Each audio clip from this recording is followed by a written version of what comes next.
കാണുന്നവയിൽ ഉൾച്ചേർന്നിരിക്കുന്നവയെ ഉൾക്കണ്ണാൽ കാണുമ്പോഴാണ് യഥാർത്ഥമായ കാഴ്ച നമുക്ക് ലഭിക്കുന്നത്.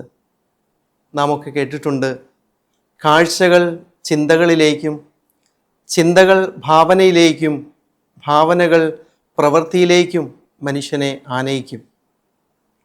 അതുകൊണ്ട് തന്നെ നമ്മൾ ഒറ്റ നോട്ടത്തിൽ കാണുന്നതൊക്കെ യാഥാർത്ഥ്യവുമായി പലപ്പോഴും ബന്ധമുണ്ടാകണമെന്നില്ല. അതുകൊണ്ട് വികലമായ കാഴ്ചകൾ പലപ്പോഴും വികലമായ മനോഭാവത്തിലേക്കും, ആ മനോഭാവങ്ങൾ വികലമായിട്ടുള്ള പ്രവൃത്തിയിലേക്കുമൊക്കെ നമ്മളെ കൊണ്ടുചെന്നെത്തിക്കും. ഈ ദിവസങ്ങളിൽ ഇത്തരത്തിലുള്ള ഹൃദയഭേദകമായിട്ടുള്ളൊരു കാഴ്ച നമ്മൾ പത്രമാധ്യമങ്ങളിലൂടെ കണ്ടതാണ്. കേവലം 13 വയസ്സുള്ള ഒരു പെൺകുട്ടി, അവൾ ഒരു ഐഫോൺ കണ്ടപ്പോൾ, തനിക്ക് പ്രിയപ്പെട്ട ഒരു സഹപാഠിയെ കണ്ടപ്പോൾ അവൾക്ക് വികലമായിട്ടുള്ള ചില ചിന്തകളും മനോഭാവങ്ങളും അത് മനുഷ്യ മനസാക്ഷിയെ ഞെട്ടിപ്പിക്കുന്ന പ്രവൃത്തിയിലേക്കും കൊണ്ടുചെന്നെത്തിച്ചു.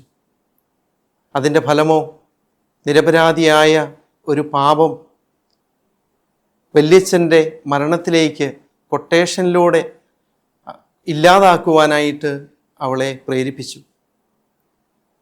സ്നേഹമുള്ളവരെ, ഇതുപോലെ പലപ്പോഴും നമ്മുടെയൊക്കെ ജീവിതത്തിൽ വികലമായിട്ടുള്ള കാഴ്ചകൾ അത് ശരിയാണെന്ന് തോന്നുകയും അത് ആരും പ്രതീക്ഷിക്കാത്ത മനുഷ്യ മനസാക്ഷിയെ ഞെട്ടിപ്പിക്കുന്നതായ പല പ്രവൃത്തിയിലേക്കും നമ്മളെ കൊണ്ടുചെന്നെത്തിക്കും. നമുക്കറിയാം, സ്ലീഹന്മാരൊക്കെ യേശുവിൻ്റെ കൂടെ നടന്നിട്ട് അല്പസമയത്തെ ഒരു വിയോഗമുണ്ടായപ്പോൾ പിന്നീട് അത് ഭൂതമായും തോട്ടക്കാരനായും വഴിപോക്കനൊക്കെ ആയിട്ടുള്ള വികലമായ കാഴ്ചകളിലൂടെ കടന്നു പോകുന്നത്. നമ്മുടെ കാഴ്ചകൾക്ക് ആന്തരിക നേത്രങ്ങളുടെ ഒരു പ്രകാശമുണ്ടാവണം. അപ്പോഴാണ് യഥാർത്ഥമായ ഒരു കാഴ്ച നമുക്ക് ലഭിക്കുന്നത്. ഒരു ചെറുപ്പക്കാരൻ തൻ്റെ വീട്ടിൽ അമ്മ 8 വർഷമായിട്ട് തളർന്നു കിടക്കുകയാണ്. അമ്മയൊന്നും സംസാരിക്കുകയില്ല. ആ അമ്മയുടെ കണ്ണിലൂടെ ഇടയ്ക്കിടയ്ക്ക് 1-2 കണ്ണീർ തുള്ളികൾ മാത്രം ഒലിച്ചിറങ്ങും. ഒപ്പം ആ അമ്മയുടെ കൈവിരലിലൂടെ ജപമാല മണികൾ ഇങ്ങനെ ഉരുണ്ടുകൊണ്ടിരിക്കും. രാവിലെ ആ ചെറുപ്പക്കാരൻ അമ്മയുടെ പ്രഭാത കൃത്യങ്ങളൊക്കെ ചെയ്യിപ്പിച്ച ശേഷം അവൻ പണിക്ക് പോകും, ഭക്ഷണമൊക്കെ വച്ചിട്ട് തിരികെ വന്ന് അമ്മയെ ശുശ്രൂഷിക്കും. ഏതാണ്ട് 8 വർഷക്കാലത്തോളം ആ ചെറുപ്പക്കാരൻ ആ അമ്മയെ ശുശ്രൂഷിച്ചപ്പോൾ അമ്മ അടുത്ത ദിവസത്തിൽ ഈ ലോകത്തോട് വിട പറയുകയാണ്. ശവസംസ്കാരം കഴിഞ്ഞ് ആ ചെറുപ്പക്കാരൻ ആ കല്ലറയുടെ മുമ്പിൽ മുട്ടുകുത്തി ഏങ്ങലടിച്ച് കരയുകയാണ്. അപ്പോൾ കൂടെ ഉണ്ടായിരുന്നവർ ആശ്വസിപ്പിച്ചു. കൂട്ടുകാർ പറഞ്ഞു, സാരമില്ല, നിൻ്റെ ഒരു ഭാരം ഒഴിഞ്ഞു കിട്ടിയല്ലോ, ഇത്രയും കാലം നീ സന്തോഷമൊക്കെ ആയിട്ട് നിൻ്റെ അമ്മയെ നോക്കിയില്ലേ, അത് മതി. അപ്പോൾ ആ ചെറുപ്പക്കാരൻ കൂടുതൽ സങ്കടത്തോടുകൂടി വിങ്ങി ഏന്തി കരഞ്ഞുകൊണ്ട് അവൻ പറയുകയാണ്, 8 വർഷമായിട്ട് എൻ്റെ അമ്മ സംസാരിച്ചില്ലെങ്കിലും, എൻ്റെ കാര്യങ്ങളിലൊന്നും ശ്രദ്ധിക്കാൻ പറ്റിയില്ലെങ്കിലും ആ അമ്മ എൻ്റെ വീടിൻ്റെ വിളക്കായിരുന്നു. ഇന്ന് ആ വിളക്ക് അണഞ്ഞു പോയിരിക്കുകയാണ്.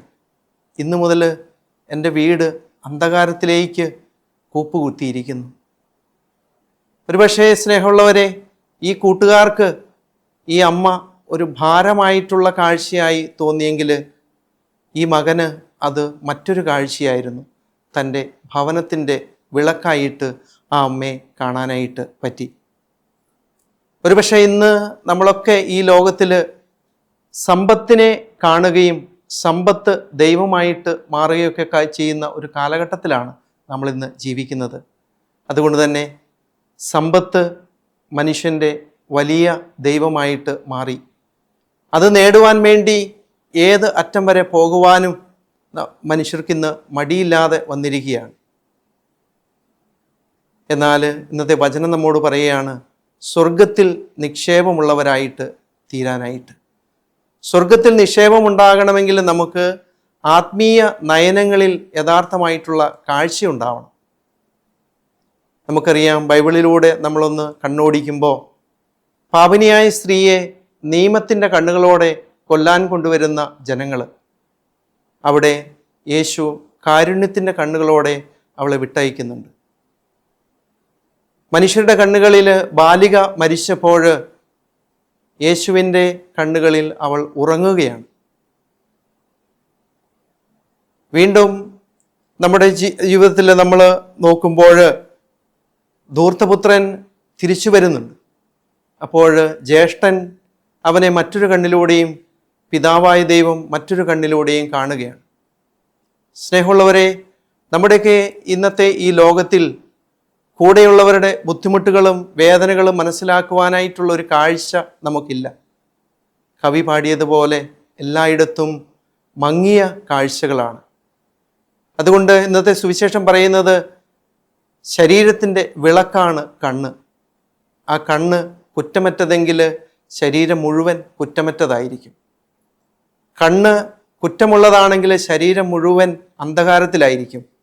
അപ്പോൾ വികലമായിട്ടുള്ള ഭാവനകളും ചിന്തകളും പ്രവൃത്തികളുമൊക്കെ നമ്മുടെ ജീവിതത്തിലുണ്ടാവും. അതുകൊണ്ട് യേശുവിൻ്റെ കണ്ണുകളിലൂടെ നന്മയെ കാണാനായിട്ട് നമുക്ക് പരിശ്രമിക്കാം. എന്തിലും നന്മ കാണാനായിട്ടുള്ള ഒരു കാഴ്ചയാണ് ദൈവം നമ്മളെ പഠിപ്പിക്കുന്നത്. അതാണ് സൃഷ്ടികർമ്മത്തിൻ്റെ അവസാനം ദൈവം എല്ലാം നോക്കിയിട്ട് പറഞ്ഞു, എല്ലാം നന്നായിരിക്കുന്നു. സ്നേഹമുള്ളവരെ, ഈ ലോകത്തിലുള്ളതെല്ലാം നല്ലതാണ്, എല്ലാവരും നല്ലതാണ്. അതുകൊണ്ട് മറ്റുള്ളവരുടെ കുറ്റങ്ങളും കുറവുകളുമൊക്കെ കാണാൻ പരിശ്രമിക്കുന്നതിന് അപ്പുറത്തേക്ക് അവരിലുള്ള നന്മകൾ കാണാനായിട്ട് നമുക്ക് പരിശ്രമിക്കാം. അതിനുള്ള ഒരു നല്ല കാഴ്ച നമുക്ക് തരണേയെന്ന് നമുക്ക് പ്രാർത്ഥിക്കാം.